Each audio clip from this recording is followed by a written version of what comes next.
Today, we're testing the ASUS Prime Edition. This is my first time trying a Prime Edition and I'll explain about. The card is fully matte black, so if you care about RGB lighting, check other versions. Everything else about this card is top-notch. 3 90mm fans with shrouds made of high-quality plastic, a thick metal backplate, which I personally love because it adds a premium feel, and a pass-through. The card requires 3 8-pin power connectors. We'll discuss power consumption and overclocking later, but I'll tell you now, overclocking isn't great. Speaking of which, it also has a dual BIOS switch with performance and quiet modes. All tests today were done using the performance BIOS. Now let's talk about pricing. Availability is hit or miss. I'm not sure if the supply is limited or if demand is just higher than usual. And regarding pricing, AMD is playing the same tricks as NVIDIA.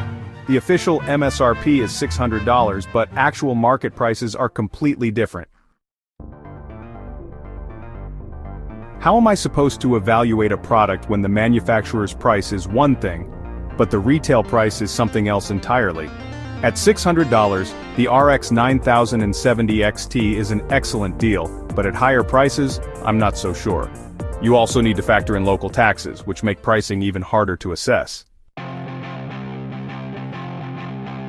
That said, despite limited availability and inflated pricing, this card is still much cheaper than the RTX 5070 Ti, which is absurdly overpriced. So, even though the RX 9070 XT is overpriced, it's still a better deal than the 5070 Ti by a wide margin. Finally, I have a direct message for AMD and their partners. Please work on improving availability and pricing, especially in the Middle East. AMD GPUs are severely underrepresented in this region. Right now you have an excellent GPU, a solid architecture, and great technologies. Just work on availability and pricing and this card will sell like crazy. The days of paying a premium for an NVIDIA card just because of extra features are over. The competition between AMD and NVIDIA is now much closer.